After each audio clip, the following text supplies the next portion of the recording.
Même quand je lui disais que j'ai pas envie, il me dit mais si, ça va être rapide, vas-y, c'est bon, tu vas aimer, tu vas être contente. Puis il montrait aussi des vidéos aussi, c'est pour ça que je pensais que c'était normal.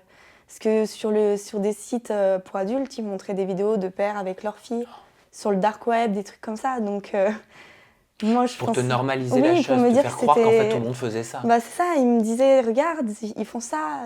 Puis quand on a un enfant, on entend la fille crier. Et je me dis, mais elle a mal. Non, non, elle prend du plaisir. Toi aussi, quand tu cries, c'est parce que tu prends du plaisir.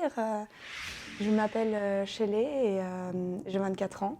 Je suis ici aujourd'hui parce que j'aimerais bien demander justice, parce que je me suis fait violer pendant 6 ans, à l'âge de mes 6 ans, donc jusqu'à mes 12 ans, par mon père.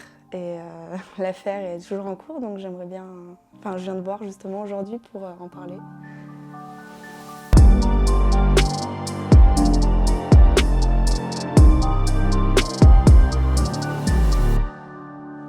Bonjour Shelley, merci déjà pour la confiance que tu m'accordes, ainsi qu'à ma communauté qui sont en train de nous regarder.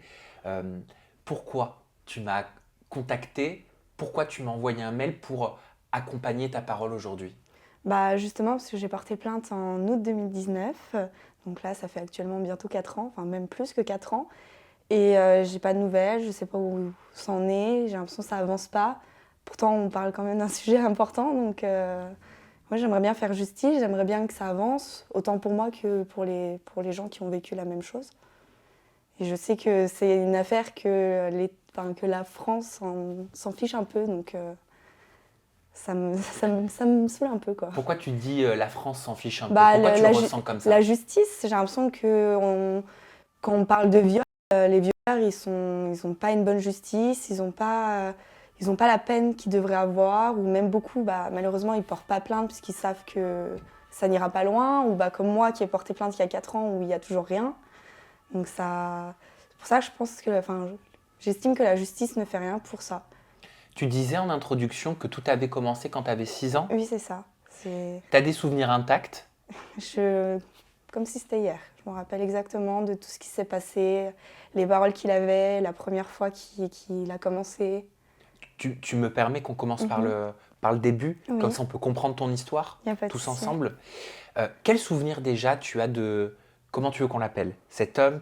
Ton Ouais, géniteur? cet homme. Cet homme? Cet homme. Ok. Quel souvenir tu as de cet homme, donc qui est ton géniteur, avant tes 6 ans? Bah, j'allais chez lui tous les week-ends, ou un week-end sur 2, je ne sais pas exactement. Je sais qu'il ne me donnait pas beaucoup à manger, il ne s'occupait pas de moi, il était tout le temps sur l'ordinateur. Je passais mes journées entières soit à jouer à la console, donc la PlayStation, ou, euh, ou à regarder la télé. Enfin, je faisais vraiment que ça de mes journées. De temps en temps, j'allais dans le parc, seule. J'avais vu des gens bizarres, parce que du coup, je suis un enfant. Seul? Oui, seule, j'allais Mais en à bas, quel âge? vers 4, 5, 6 ans. Même un petit peu après, ils s'en fichaient, ils me disaient oui, va dehors, et puis je remontais, je faisais ma vie. Donc tes parents étaient séparés. Voilà, mes parents étaient séparés, et à chaque fois que ma mère m'emmenait chez lui, bah, quand elle me récupérait, elle me demandait si j'avais mangé, ce qui n'était pas forcément le cas. Fallait vraiment que je réclame pour qu'il me nourrisse, qu'il s'occupe de moi. De temps en temps, on faisait des dessins, enfin, de temps en temps, il s'occupait de moi, mais enfin, j'étais pas sa priorité, quoi. Je pense qu'il préférait être sur son ordinateur ou faire ses petits trucs, je sais pas trop ce qu'il faisait, mais voilà. Tu disais que tu as des souvenirs intacts Mhm. de comment tout est arrivé dès l'âge de 6 ans. Je peux me permettre de te Oui. demander comment ça a Oui, y a pas commencé? de souci. Après, j'estime que c'est 10 ans, mais je me rappelle plus exactement C'est-à-dire l'âge. ça peut être 7, c'est ça, Non, ça ça peut peut être être... plus 5 ou 6 que D'accord, voilà. ok. Et bah, la première fois, c'est passé parce que quand on a un enfant, on dort un petit peu partout. Et j'aimais bien dormir bah, dans le lit de mon père parce qu'il était grand, parce que bah, je me sentais un peu rassurée. Et puis lui, il dormait souvent dans le canapé, enfin voilà. Et un jour, j'ai dormi du coup dans son lit. Je ne sais pas exactement quelle heure il était, j'estimerais vers les 2 heures, voire 4 heures du mat, je ne sais pas exactement. Et il est venu derrière moi, donc j'ai senti un gros poids derrière moi qui me disait, entre guillemets, t'inquiète, ça va bien se passer. Donc il a commencé à faire ses trucs. Je me rappellerai même plus, je saurais même plus dire si j'avais mal ou pas. Enfin, je sais que j'ai senti ce poids, je savais que c'était pas normal, c'était bizarre, mais enfin voilà. Et quand il a terminé, il a dit, faut que tu le dises à personne parce que si les gens le savent, papa il ira en prison et t'aimes papa, tu ne veux pas ça pour papa. Donc je me suis tue, je me suis dit mince, c'est pas bien, mais s'il le fait, bah, c'est papa qui le fait, donc ça doit être normal. À cet âge-là, tu estimes que tu avais la notion de la bizarrerie, du Bah, bien, du pas je, bien? je sais pas, je savais que j'aimais pas. Donc dans ma tête, je me disais si j'aime pas, c'est que c'est pas bien. Mais vu que c'était lui qui le faisait, c'était pas un inconnu ou autre, c'était vraiment lui, enfin, c'est ma chair, c'est mon père. Je me suis dit, s'il le fait, c'est que limite, je voyais tout le temps des papas, j'ai l'impression qu'ils faisaient tout ça à leur fille. J'ai l'impression que c'était normal, que dès que je voyais un père avec sa fille, bah, je pensais que c'était normal qu'ils faisaient tout ça. Donc après, dire que c'était bizarre, je pourrais pas l'estimer parce que voilà, je suis un enfant, je n'arrive pas à visualiser les choses. Mais vu qu'il me le faisait, vu que c'était lui, bah, je me disais que c'était normal. Mais vu que j'aimais pas, bah, c'était pas forcément normal non plus. Ça arrivait fréquemment chez les? À chaque fois que j'allais chez lui, soit il me violait, soit il me montrait des vidéos, soit il voulait que je le suive, enfin, que je fasse des choses. Enfin, il me demandait toujours des choses. Quand on allait chez des amis aussi, on avait un ami qui était malade, enfin un ami à mon père qui était malade. Donc quand il dormait, il dormait. Et du coup, on allait dans sa salle de bain et vu qu'il savait qu'il allait pas se réveiller, bah, il en profitait. À chaque fois qu'on allait chez quelqu'un ou que j'étais chez lui, ça se produisait. Moins quand j'étais plus grande, parce que du coup, j'allais moins chez lui parce qu'il a déménagé. Mais au tout début, c'était fréquemment, oui. En grandissant, c'était fréquent aussi? C'était moins fréquent parce que du coup, mon père est parti à ce qui n'est pas du tout ma région d'origine. Du coup, quand je devais aller chez lui, je devais prendre un train pendant 4 heures de train. Donc j'y allais que les vacances. Puis parfois, j'avais pas envie d'aller en vacances chez lui, je préférais aller en vacances chez mes grands-parents. Donc ça dépendait. Souvent les grandes vacances, j'allais chez lui, mais sinon les petites vacances, je décidais si je voulais y aller ou non. De façon générale, depuis que tu avais 5-6 ans, Mm. est-ce que tu redoutais d'aller en week-end chez ton père? Oui, j'avais pas envie d'y aller. Bah déjà, il me nourrissait pas, il s'occupait pas de moi, donc pourquoi y aller? Et de plus, bah, plus en grandissant, je me rendais compte quand même que c'était pas bien. Puis j'avais mal, j'aimais pas. Donc j'avais pas envie d'aller chez lui. Je savais très bien que quand j'allais chez lui, bah, qu'il allait me demander des choses bizarres, qu'il allait me demander des trucs que j'avais pas envie. Même quand je lui disais que j'ai pas envie, il me dit mais si, ça va être rapide. Vas-y, c'est bon, tu vas aimer, tu vas être contente. Puis il montrait aussi des vidéos aussi. C'est pour ça que je pensais que c'était normal. Parce que sur des sites pour adultes, ils montraient des vidéos de pères avec leurs filles. Sur le dark web, des trucs comme ça. Donc moi je Pour te pensais... normaliser la Oui, pour chose, me te dire que faire croire qu'en fait tout c'était... le monde faisait ça. Bah c'est ça, ils me disaient, regarde, ils font ça. Puis quand on a un enfant, on entend la fille crier. Et je me dis, mais elle a mal. Non, non, elle prend du plaisir. Toi aussi, quand tu cries, c'est parce que tu prends du plaisir. Je me disais que des trucs comme ça. Ils me montraient plein de vidéos. Ils me montraient... parfois, il utilisait des jouets, des trucs comme ça. Donc oui, il me montrait plein de vidéos. Et il essaie de me faire comprendre que c'était normal. À quel âge tu as commencé à comprendre qu'il y avait quelque chose qui clochait? Que tous les papas ne faisaient pas ça, fort heureusement. Ça, je l'ai visualisé. Enfin, pour moi, limite, ça, je le visualise pas encore. Pour moi, vu que je l'ai vécu, je me dis, je suis pas seule. Mais j'ai estimé que c'était pas normal à partir du CE2 où j'ai commencé à vouloir me faire remarquer. Je m'étranglais devant la maîtresse. Je faisais n'importe quoi. Ce qui m'horripile en plus, c'est que la maîtresse, bah, elle me mettait juste au coin. Elle a même pas appelé ma mère ni rien. Elle cherchait pas à comprendre. Non, elle a pas cherché à comprendre, à se dire, mais pourquoi elle fait ça? Enfin, pour elle, c'était Oh, normal. c'est jamais anodin, hein. Oui, c'est... Parce que c'est ton corps en fait qui parle. Bah oui. Et je voyais, je pleurais pour rien. Genre, on faisait une réflexion, je pleurais. J'étais très réservée, très timide. Enfin, j'avais pas d'amis. Et le peu que j'avais d'amis, enfin, je faisais n'importe quoi. Donc, ils voulaient plus me parler non plus. Enfin, c'était là où je me C'est-à-dire tu passais pour la gamine bizarre, Oui, quoi. j'étais folle. Enfin, j'étais là, je m'étranglais devant la maîtresse. Je la regardais en mode, regarde, je suis en train de m'étouffer, quoi. Enfin, Mais fais en quelque fait, chose. je suis pas psy, hein, et je Mm. prétends pas du tout l'être, mais peut-être que c'est parce que tu ne pouvais pas le dire, Non. parce qu'on Bah t'interdisait, oui, cet c'est homme ça. t'interdisait de le dire, alors ton corps essayait de le matérialiser autrement. En fait, il criait, mais avec les gestes, Bah c'est ça. peut-être. Je le perçois comme toi, hein. Puis à l'heure d'aujourd'hui, j'ouvre un peu plus les yeux, donc oui, je le perçois comme toi. Mais ouais, et c'est à partir de ce moment où je me suis dit que ça allait pas. Après, je suis rentrée au collège, j'avais qu'une envie, c'est prendre un compas, faire des petites, me scarifier, des trucs comme ça. J'avais vraiment besoin de l'intention. J'avais envie que tout le monde me regarde, j'avais envie qu'on soit mon ami, qu'on me comprenne, alors qu'on pouvait pas me comprendre, parce que même moi, je n'osais pas dire ce qu'il y avait, donc on pouvait pas me comprendre. Ça arrivait fréquemment aussi jusqu'à tes 12 ans, en étant donc vers le collège? Bah, j'ai jamais eu forcément vraiment d'amis. En plus, ma mère déménageait énormément beaucoup, donc tous les ans, j'avais des nouveaux copains et tout. Mais j'étais pas la fille populaire, que tout le monde voulait parler. J'avais mes copines, mais voilà quoi. Parce que du coup, je restais vraiment dans ma bulle, ou quand je pouvais, bah, je me faisais remarquer. C'est à l'âge de 12 ans, Shelley, que cet homme, ton géniteur, arrête de te faire ces sévices? Oui, il m'a emmenée à la déchetterie, donc on a jeté ce qu'il fallait, parce qu'il faisait souvent des vides-greniers, mais dans la déchetterie. Et après, un jour, le même jour, il m'emmène dans une forêt, mais ça n'avait rien à voir sur le chemin du retour.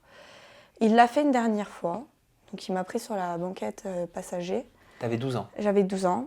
Il m'a regardé, il m'a dit ça sera la dernière fois parce que tu commences à devenir une adulte. Donc adulte, avoir tes règles, donc possibilité de tomber enceinte. Et il m'a dit tu commences à devenir adulte, donc on va arrêter, ça sera la dernière. Et effectivement, c'était la dernière, ça s'est plus jamais reproduit. Tu te dis quoi quand cet homme te dit ça? T'expliques ça? De un, je suis libérée, mais d'un autre côté, j'ai envie de l'insulter de tous les noms. Enfin, je me dis, mais il se fout de moi ou c'est comment là? J'étais sa chose pendant 6 ans et puis d'un coup, ça y est, je deviens une adulte, t'assumes plus tes responsabilités. Enfin, je sais pas comment expliquer ça, mais... Je suis désolée, Shelley, si je suis un peu maladroit dans la Non, question non, que je vais te poser vas-y. maintenant. Moi, je ne l'ai pas vécu. Non, mais vas-y, y a d'accord? pas de souci, je suis là pour ça. Et ton histoire, elle me touche beaucoup et j'essaie de me mettre à ta place, mais je n'y suis pas. D'accord? Est-ce qu'on... Désolé si la question est bête. Non, hein. vas-y. En tant qu'enfant, on peut pas aimer... est-ce qu'on peut aimer un père, un homme qui fait ces sévices-là? Est-ce qu'on a des... Je suis désolé. Non, mais je vois ce que... je l'aimais parce que psychologiquement, c'était mon père. Donc, on a besoin d'une mère, on a besoin d'un père. Mais d'un autre côté, je sais pas comment l'expliquer parce que j'avais quand même besoin de l'appeler. Dès que j'avais un souci, je l'appelais et tout. T'avais un lien? Oui, j'avais un lien avec lui, mais d'un autre côté, je le déteste. Enfin, je sais pas comment dire ça. Là, je sais qu'à l'heure d'aujourd'hui, je le déteste. Je peux plus me le... En fait, il me manque parce que c'est mon père, donc ça me manque de pas avoir... Je sais pas si c'est le manque de pas avoir un père. Il te manque aujourd'hui? Je sais pas si c'est le manque d'avoir un père ou si c'est lui qui me manque, mais je sais pas... Enfin, je vois des gens, ça me fait de la peine parce que je me dis, ils sont heureux et tout. Moi, j'ai jamais eu ça. C'est la figure paternelle qui te manque? Je pense que c'est plus la figure paternelle que lui-même. Après, j'ai grandi toute ma vie avec, donc je pense qu'il y a quand même un manque d'une personne. Mais je sais pas comment l'expliquer. Limite, j'aurais préféré ne pas avoir de père et me dire j'ai un manque de père parce que j'ai pas eu de père, que de me dire que là, j'ai pas de père parce que mon père, c'est le pire homme qu'on puisse avoir au monde, quoi. Et je sais pas, je pourrais pas te dire si j'ai un lien, si je l'ai aimé ou quoi. Parce que parfois j'étais contente de le voir parce que ça faisait longtemps que je l'avais pas vu, mais parfois j'avais pas envie d'aller chez lui parce que je savais très bien que j'allais vivre l'enfer encore une fois, quoi. Donc, Passé tes 12 ans, une fois que c'est terminé, comment t'évolues? Qu'est-ce qui se passe? Est-ce que t'en parles? Non, j'en ai parlé à une personne qui était ma meilleure amie à l'époque et qui a grandi du coup avec moi. Ça m'a fait bizarre, c'était la première fois. Après, j'en ai raconté à d'autres personnes, mais qui n'avaient aucune importance. Je sais pas si c'était du style en mode comme ça, je me libère, même si on s'en fout de la personne. Mais j'en ai beaucoup parlé à des gens. Après, libérer, non. Ça, j'avais toujours mon point en moi. Quand je suis triste, j'y repense, en fait. Je me dis tout le temps, ouais, t'as une vie de merde. T'as vécu ça. Ils sont là, ils sont heureux. Toi, t'as vécu ça. Puis je me rabâche en boucle. Je revisualise les scènes. J'en ai fait des cauchemars. Même si à l'époque, je savais pas que c'était à cause de ça, mais... J'ai fait énormément de cauchemars, je me posais beaucoup de questions et en grandissant, ça allait pas, je me rendais compte. Je n'ai pas confiance en moi, encore aujourd'hui, j'essaye, je travaille dessus, mais c'est pas le cas. Qu'est-ce qu'elle te disait, cette amie de l'époque? Bah, elle a pleuré. Hein. Elle s'attendait pas à ce Elle avait quoi, 12-13 ans? Elle avait mon âge, on avait un an de plus. Donc, Okay. ouais, je lui ai dit, on avait à peu près 13-14 ans, donc voilà. Même 14-15 ans, je sais plus exactement. Elle te disait quoi? Bah, elle avait les nerfs, enfin, elle était énervée, parce qu'elle l'a déjà vu, mais très peu, mais elle était énervée, elle attendait, enfin, elle voulait qu'une chose, c'est que cette personne, elle meure. parce qu'il m'a fait souffrir.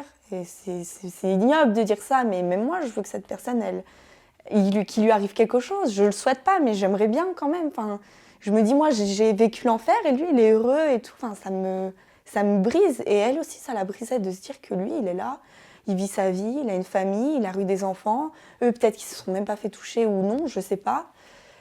Mais cette personne, en plus, je suis pas la seule dans cette histoire. À quel moment, justement, tu réalises que tu n'es pas toute seule dans cette histoire? Oui, on est une dizaine, c'est ça le pire. En fait, du coup, il m'a séparée de ma sœur quand j'avais 8 ans. T'as combien de frères et sœurs? J'en ai beaucoup.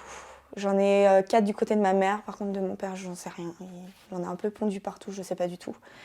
Et ma sœur, un jour, elle lui a fait comprendre que ce qu'il avait fait, ça se faisait pas. Donc ce qu'il a décidé, c'est de le couper court à... Il l'a coupé de sa vie. Il nous a fait comprendre que cette personne nous aimait pas. Il a dit que... moi, alors j'avais rien à voir dans l'histoire, il a dit qu'elle me détestait, qu'elle aurait préféré ne pas avoir de sœur dans sa vie. Donc moi j'ai 8 ans, j'entends ça, je me dis j'ai rien fait. Je l'aimais trop, je l'aime ma sœur et tu m'annonces qu'elle m'aime pas. Donc je l'ai détestée, il a fait pareil avec tout le monde. C'est une menteuse, elle vous aime pas, elle vous dit ça, elle vous dit ci, donc voilà. Et 8 ans après, je l'ai retrouvée et c'est là qu'elle m'a annoncé que j'étais pas seule, qu'elle avait aussi eu des attouchements. Et là, il n'y a pas longtemps, j'ai porté plainte du coup il y a 4 ans. Et j'ai appris qu'il y en avait une autre. Après, j'ai appelé toute la famille parce qu'ils sont beaucoup de leur côté. J'ai fait entre guillemets une pétition, j'aurais raconté mon histoire. Et en fait, j'ai appris que j'étais pas seule, qu'il y en avait une dizaine. Qu'il y avait sa sœur, qu'il y avait sa cousine, qu'il y avait une amie lointaine. Et toutes ces personnes n'ont pas porté plainte. Parce que du coup, elles ont peur. Elles ont peur justement de la justice. Elles ont peur qu'elles fassent entendre leur voix, mais pour rien. Parce que c'est lourd en parler. Donc en parler pour rien, c'est horrible. Et je sais que je sais pas, j'ai pas les mots, ça me saoule. T'es proche de ta mère? Non. Il m'a éloignée. Elle est proche de moi, mais je suis pas proche d'elle. Parce que du coup, vu qu'il m'a fait ça, dans ma tête, je me suis dit, ma mère va me faire ça aussi. Donc j'aime pas les câlins, j'aime pas les bisous, j'aime pas qu'on me touche, j'aime pas qu'on m'approche. J'ai pas envie, j'ai vraiment ma bulle et il faut pas la pénétrer, quoi. Petite, t'étais proche de ta mère? Non plus. Quand on dormait ensemble, j'essayais de laisser un petit écart, histoire qu'on se touche pas les pieds, ou je voulais pas qu'elle me touche. Après, elle était quand même, elle avait le rôle de maman, donc elle essayait d'être proche avec moi. Je pense qu'elle s'en est pas non plus rendue compte que j'essayais de la repousser, mais plus j'étais loin d'elle physiquement, mieux je me portais. À quel moment ta mère elle a été au courant de ce qui t'était arrivé? Je lui ai annoncé quand j'ai porté plainte, parce que la police lui a dit qu'elle allait être au courant dans tous les cas. À 20 ans, tu portes plainte? Voilà, j'ai porté plainte à 20 ans. Donc je lui ai annoncé, je lui ai envoyé un message, je voulais pas lui dire à vive voix. Je lui ai dit, je te dis un truc. Par contre, on n'en reparlera plus jamais. J'étais en vacances, donc elle était quand même assez loin de moi, elle pouvait rien faire. J'ai envoyé et je sais qu'elle est là, à l'heure d'aujourd'hui, elle est pas bien. Elle se dit que c'est de sa faute parce que c'est elle qui a rencontré cet homme, c'est elle qui m'a emmenée chez lui. Elle se dit que c'est de sa faute alors que c'est pas du tout sa faute. Elle pouvait pas savoir qu'il avait ses vices. Mais là, je sais qu'elle est pas bien, qu'elle a envie d'aller voir des psys, que... Ouais, je la vois, elle est pas bien, elle pleure les nuits. Elle est pas bien. Je lui ai juste dit qu'il m'avait vu au point final à la ligne. Voilà. T'as pu parler avec les autres victimes? Oui. Proches, membres de ta famille? On a parlé, oui. Du coup, ils m'ont raconté leur histoire pour que justement je les écrive. Ils m'ont écrit des papiers pour que justement je les apporte à la police en tant que nouvelle pièce à conviction. Non, ça n'a toujours pas bougé, donc c'est pour ça, là, je suis là, parce que ça bouge pas. Malgré tout ce qu'on a. Même eux, ils ont un dossier apparemment énorme, mais il n'y a rien. Et le seul truc qu'ils ont fait, c'est prendre ses ordinateurs, son téléphone, parce que j'ai dit qu'ils m'avaient déjà filmé, donc ils cherchent.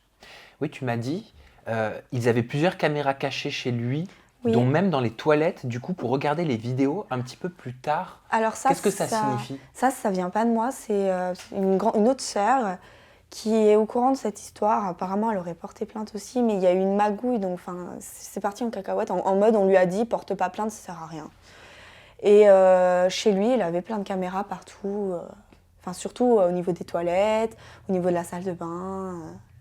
Ben, ça lui servait à quoi? Bah, parce que si les gens ils se déshabillent, il peut regarder à nouveau les vidéos comme des films pour adultes, mais chez lui, Et toi, avec il les te gens qu'il filmait à connaît. ton insu? Il m'a déjà filmé une fois, oui.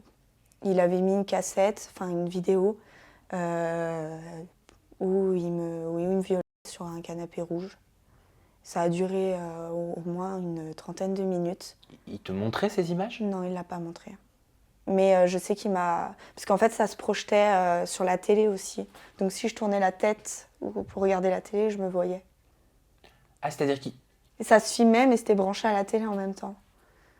il voulait l'image pendant qu'il faisait ces Je sévices-là. sais pas, parce que je fermais les yeux en principe. Ça me dégoûtait d'avoir son visage près de moi. Enfin, là, à l'heure actuelle, son odeur, enfin, il y a tout qui me dégoûtait de lui. J'avais vraiment pas envie de le regarder.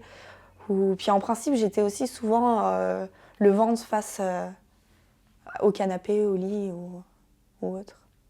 En principe, il prenait par derrière. Enfin, je sais pas je sais plus exactement, c'était vraiment par derrière, mais il était au-dessus de moi, derrière. Donc en principe, soit je voyais vraiment sa tête, soit voilà, mais j'essayais de pas voir, de fermer les yeux. Tout ça, c'est des éléments que tu as apportés au commissariat? Oui, j'aurais tout dit. Que tu as mis dans le dossier? J'ai tout dit de A à Z, même les nouvelles informations que j'avais, j'aurais tout Vous dit. êtes plusieurs à avoir déposé plainte? Non, j'ai porté plainte. Du coup, moi, pour viol total. Il y en a d'autres qui ont porté plainte pour attouchement, juste. Il y en a une qui a porté plainte pendant 7 ans. Sauf que son père, je ne sais pas s'il est dans la magouille ou je ne sais pas, ou s'il a quelque chose de grave et qu'il a peur que justement mon père le dénonce aussi. Mais il lui a clairement dit t'es une menteuse, arrête de porter plainte, t'es une menteuse. Et cette personne, à un moment donné, elle a porté plainte pendant 7 ans, il n'y avait rien. Elle est tombée enceinte et elle a dit c'est trop pour moi, je ne peux pas attendre encore que justice se fasse alors que ça fait déjà 7 ans. Donc elle a enlevé sa plainte. Et c'est tout, il n'y a pas d'autre plainte. Cet homme, il est toujours en liberté? Toujours en liberté, avec sa petite femme, ses enfants, tranquille chez lui. Il a rien. Je ne sais même pas s'il s'est déjà fait appeler par la police pour parler, ou je ne sais pas. Et quand je les appelle, on ne veut pas me dire. Comme si j'avais rien à voir dans l'histoire. Je leur demande, on ne peut pas vous divulguer cette information, bah, j'aimerais bien en savoir un minimum quand même, quoi. C'est le malade imaginaire, il s'invente tellement de maladies qu'il en devient malade et on va lui dire un truc, il va faire passer sa maladie. En fait, il va dire que je suis handicapée, je ne m'en rappelle pas, je ne peux pas me déplacer, je ne peux pas lever les bras, donc je ne peux pas faire ça. Moi, je lui avais envoyé un long message quelques jours après mon anniversaire, ça a été le déclic. Parce qu'à chaque fois, il s'en fout de moi et tout. Donc, Quel anniversaire? de mes 20 ans, justement, en mai 2019. Comme à son habitude, il s'en fout de moi, il m'a pas souhaité il m'a souhaité mon anniversaire, mais parce que ma belle-mère lui a dit que c'était mon anniversaire. Comme à chaque fois, quand il m'offre des cadeaux, je demande pas de cadeaux, mais un minimum. Il m'achète des trucs qu'il trouve à droite, à gauche, histoire de dire des trucs à 1 € en mode tiens, cadeau. Et à un moment donné, je me suis dit, en fait, le mec, il m'a fait ça, ma mère, elle m'a tout donné, lui, je lui demande de payer mon permis, des trucs comme ça, il s'en fout. Mon anniversaire, il s'en fout. Je dis, mais en fait, il me sert à rien ici, il me sert à rien. Il a jamais rien fait pour moi, il a jamais rien fait pour moi. Et donc ça a été le déclic, j'ai dit, tu sais quoi, j'en ai marre. Sache que je me rappelle, en fait. Sache que toi, tu as peut-être une mémoire courte, mais moi, en fait, tout ce que tu m'as fait, je me rappelle. Tous les jours de ma vie, j'en souffre. Tous les jours de ma vie, je me dis que j'ai une vie de merde. Et ça serait mieux que je meure, parce que ça sert à rien de vivre comme ça. Et je me dis, toi, t'es là, t'es heureux et tout. Et je lui ai fait un pavé comme ça. Et dans son message, le seul truc qu'il m'a dit, c'est t'es une menteuse. Il m'a clairement dit, c'est pas possible, t'es une menteuse. Je me rappelle pas de ça, moi. Ce que tu dis, c'est pas vrai, quoi. Et il m'a dit, ne le dis pas à ta belle-mère. Ok, d'accord, donc moi, j'ai le droit de souffrir, mais toi, tu dois vivre ta vie tranquille, en fait. T'en as parlé à la belle-mère? Oui, elle m'a bloquée de partout. Je pense qu'il lui a retourné le cerveau comme il m'avait retourné le cerveau avec ma sœur. Tu pensais à quoi? Tu pensais aux enfants? Tu pensais à ce qui pouvait arriver? Je me suis dit, s'il l'a fait à moi, ça se trouve, il l'a fait à mon petit frère. Donc je l'ai prévenu, je dis, écoute, il m'a violée. Ça dure depuis 6 ans. Je te dis ça parce que j'en souffre. Je te dis ça parce que j'ai un minimum d'estime envers toi, je t'aime. Et je te dis ça parce que peut-être que mon petit frère est aussi victime de ça. Elle m'a appelée, je lui ai expliqué, elle a raccroché, j'ai plus eu de nouvelles. Ça fait 4 ans que j'envoie des messages, que je souhaite son anniversaire, que j'essaye de prendre contact avec mes frères, j'ai pas de nouvelles. Et ça me brise, parce que je la considérais comme une deuxième mère, donc ça me brise un peu, parce que je suis pour rien dans cette histoire, et en fait tout me tombe dessus, quoi. Tu t'es déjà sentie coupable? Je sais pas, oui, non, je sais pas. T'as compris que t'avais rien à voir là-dedans? T'as compris que Oui, c'était pas de ta faute, je sais ça? que c'est pas de ma faute. Tu l'as passé cette étape? Oui.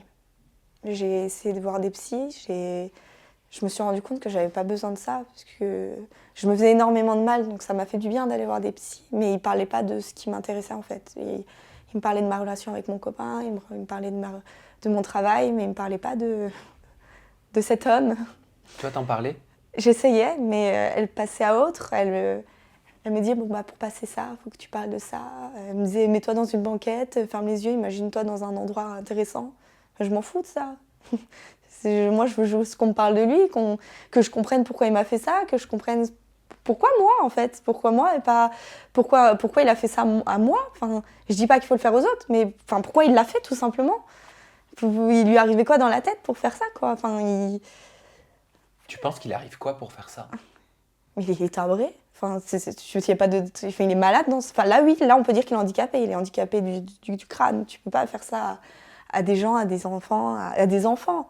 À des enfants. Genre la personne, là, c'est un petit être. Elle peut pas se défendre. Elle comprend rien. Et toi, tu t'en profites. Ça me choque, en fait. Il doit vraiment être déjanté, en fait, pour faire ça. J'ai de la peine pour lui, en fait, parce que je me dis, putain, ça doit mal se passer dans sa tête pour qu'il fasse ça. Et il m'a dit oui, pour revenir au message, il m'a dit que c'était pas possible parce que lui, il s'était fait violer. Enfin, je m'en fous de ta vie, en fait. Ne me dis pas que tu peux pas faire ça parce que tu t'es fait violer alors que tu me l'as fait. Tu me l'as fait à moi, tu l'as fait à d'autres personnes. C'est pas parce que toi, tu as eu une vie pourrie, une enfance pourrie, qu'il faut en faire la même chose aux autres. T'as 24 ans, toi, Shelley, aujourd'hui. Mhm. Comment tu te construis depuis toutes ces années en tant que femme? J'essaye. Et je me dis que ma vie, elle n'est pas finie. Ma vie, je n'ai pas d'enfant, j'ai rien. Faut que j'évolue. J'ai envie de construire ma vie, j'ai envie d'être heureuse. Donc c'est un peu un but que j'essaye de me donner. J'ai envie d'être heureuse. Je mérite d'être heureuse, comme tout le monde mérite d'être heureuse sur cette terre. J'ai du mal. Des fois, je suis contente, j'ai confiance en moi. Je me regarde dans le miroir, je me dis, oh, je suis jolie. Mais à la fin de la journée, c'est pas le cas. J'arrête pas de me dire, putain, mais en fait, ça va pas du tout. Et je me sens pas bien, je me sens pas belle, j'aime pas mon corps. Parce que du coup, il arrêtait pas de commenter mes fesses, me dire qu'elles étaient belles. Mais du coup, ça me dégoûte, mon corps me dégoûte. Ça va mieux aujourd'hui, mais c'est pas ça encore. Alors, il y a des gens disent qu'on a toujours le choix dans la vie, mais toi, t'as pas d'autre choix que d'avancer, de vivre avec. Bah, c'est soit je me morfonds, soit je fais comme la plupart des gens qui ont vécu ça et qui se suicident. Soit je suis forte, je souris à la vie et je continue. On n'a pas le choix. Je peux pas me morfondre. Il y a tellement de belles choses à découvrir. Je peux pas me dire, bon, allez, hop, je vais dans mon lit, je vis plus. Non, je sais que là, j'ai que 24 ans, j'ai encore plein de choses. Je suis jeune, j'ai encore tant de choses à faire. Mais c'est dur, mais bon, je pense que j'y arriverai un jour, j'espère. Avec les garçons ou les filles, peu m'importe, ça se passe bien aujourd'hui? J'ai eu du mal. Mon copain, il en a vu toutes les couleurs. Et c'est aussi un peu pour ça que j'ai été voir un psy, parce que je sais pas, j'ai l'impression que notre début de relation, je l'ai gâché. Il me répondait pas, je me scarifiais. En fait, j'ai peur de l'abandon, parce que vu que lui, en quelque sorte, là, il m'a abandonnée, j'ai peur de l'abandon. Le moindre truc qu'il fait, ça va mieux aujourd'hui, parce que j'essaie d'avoir confiance. Mais au début, ça allait pas du tout. J'arrête pas de lui reprocher des choses. Je me faisais du mal. Je trouvais ça normal, en fait. Si ça allait pas dans mon couple, c'était de ma faute. Donc je méritais de souffrir. Donc je me faisais du mal. Donc ça allait pas. Et avant lui, j'avais des relations de 2 semaines, j'avais des relations... En fait, le moindre truc, j'abandonnais. En mode, comme ça, c'est moi qui quitte, c'est pas lui qui me quitte. Pour moi, je mérite pas d'être heureuse. Et comment ça t'a fait grandir dans ta personnalité, dans ta façon d'appréhender la vie, dans tes émotions? Moi, j'en ai marre de vivre ça, en fait, d'être malheureuse. Enfin, c'est un moment, c'était un déclic, parce que je me rends compte que je pleure pour rien. Je me rends compte qu'en fait, la personne que je dis qu'elle m'aime pas, en fait, finalement, elle m'aime. Et je me dis, bah, peut-être que en fait, je suis peut-être quelqu'un, en fait. Si la personne, je l'ai fait souffrir pendant des années, et elle est toujours avec moi, c'est qu'elle m'aime. Donc, ça veut dire qu'on peut m'aimer, ça veut dire que je suis quelqu'un. Et que c'est pour ça que j'ai évolué, moi, psychologiquement dans ma tête. Parce que je me dis, si les personnes restent auprès de moi, même mes amis, ils restaient auprès de moi, alors que j'estimais que... Moi, je me disais, moi, personnellement, je suis un homme, je me parle pas, je m'approche pas, je me regarderai même pas dans la rue. Et le fait que bah, les autres restent, je me dis, bah, en fait, peut-être que j'ai peut-être des choses, j'ai peut-être des qualités que les gens aiment. Donc c'est ça qui m'a fait grandir, parce que j'essaye d'être un peu comme tout le monde, d'avancer, quoi. Pourquoi c'était important pour toi de prendre la parole aujourd'hui, publiquement? C'est important parce que j'en ai gros sur le cœur, parce que ça fait un moment. C'est, je pense, une barrière dans ma vie. J'avance pas. Il m'a tellement fait souffrir, il m'a tellement fait du mal. Et qu'à l'heure d'aujourd'hui, il est toujours là où il en est, comme si c'était normal, comme si le viol s'était généralisé, que bah oui, c'était normal. Ça me fatigue, ça me saoule. Et j'en vois tellement partout, je vois tellement d'enfants qui sont violés, de femmes qui sont violées. Et le pire qu'on me dise que c'est à cause de l'habit, ça me fait rire parce qu'un enfant décide pas de s'habiller en couche ou de mettre un petit t-shirt. On peut pas dire que les gens se font violer parce qu'ils s'habillent mal. Alors que quand on est enfant, bah, on choisit pas de comment on est habillé. Qu'est-ce que t'encouragerais à faire si quelqu'un, malheureusement, a vécu ou vit la même situation que toi? De le dire. C'est dur, hein, c'est horrible. Mais de le dire, si tout le monde le dit, même si ça avance pas forcément, si tout le monde le dit, je pense qu'à un moment donné, la société elle va se réveiller, la justice va se réveiller, à se dire qu'il y en a partout, qu'en fait il y a des violences partout, mais que malheureusement on fait rien parce que bah on s'en fout. Mais C'est trop long? c'est trop long, c'est trop long. Là en 4 ans il y a rien. Et encore 4 ans, moi c'est rien 4 ans. Il y en a c'est pire. C'est inadmissible. Donc il y a des gens, ils volent des petites tomates au marché, ils se prennent bonbons, et il y en a, ils violent. Ils ont rien, genre c'est normal. Tu redoutes ou tu te sens prête à te retrouver lors d'une audience dans un tribunal face à cet homme? J'ai hâte. J'ai peur, hein. J'ai énormément peur. Mais j'ai hâte. Pour lui faire comprendre que tu m'as détruit, mais je suis là. Tu m'as détruite, mais j'ai grandi. Et, et c'est toi demain qui va être détruit, en fait. J'ai vraiment hâte, j'ai envie de le revoir, là, j'ai envie de voir sa tête pour lui faire comprendre que je suis devenue ce que je suis et que c'est pas grâce à lui, que l'enfant qu'il aurait pu avoir, s'il aurait fait les choses bien, aurait pu être quelqu'un de bien, quelqu'un de... Enfin, j'aurais pu être sa fierté, parce que enfin, quand on a un enfant, on a envie d'être fier de son enfant, mais que c'est pas grâce à lui, en fait. T'en parles sur tes réseaux sociaux? Non, C'est la première fois? oui. Je redoute, hein, ça, c'est... Je suis là, c'est pas un petit moment de plaisir, hein. Je suis là, c'est vraiment parce que j'en ai marre. Parce que j'essaye de faire tout ce qu'il faut, je prends des avocats à droite, à gauche, je vais voir les flics assez régulièrement. J'essaye, bah, comme je vous ai dit, comme je t'ai dit, d'envoyer un message à toute ma famille, histoire de faire comprendre et tout. Enfin, j'essaye d'avoir vraiment tout ce qu'il faut pour l'avoir. Mais voilà, c'est dur Tu rêves de quoi? d'être heureuse. C'est vrai? J'ai envie d'être bien, de ne plus avoir ces idées noires. Tu l'es pas là pour l'instant? Non, Un peu plus qu'avant quand même? un peu plus qu'avant, mais je suis pas heureuse. J'ai toujours mon côté noir en moi qui fait que Ça t'a développé un côté noir, c'est ça? ouais, je suis pas bien. Même les moments où je pourrais être heureuse, je suis heureuse, mais ça dure qu'un temps. Ça te rattrape toujours? Il me manque quelque chose où j'ai l'impression que je pourrais jamais être heureuse parce que toute ma vie j'aurais ça en moi, mais Tu veux devenir mère? oui, plus que tout au monde. Et je ferai tout pour que mon enfant aille bien, que mon enfant ne voit pas ces choses, enfin, ne vive pas la même chose que moi. Et je ferai tout pour ça, tout. Tu penses que ça va faire Ça va créer des doutes chez toi? Tu te poseras des questions toujours sur tes partenaires? Ou tu... Je sais pas. On ne peut jamais savoir qui est réellement la personne, donc je sais pas. Là, je doute pas sur mon copain. Si un jour j'ai un enfant avec mon copain, je ne doute pas.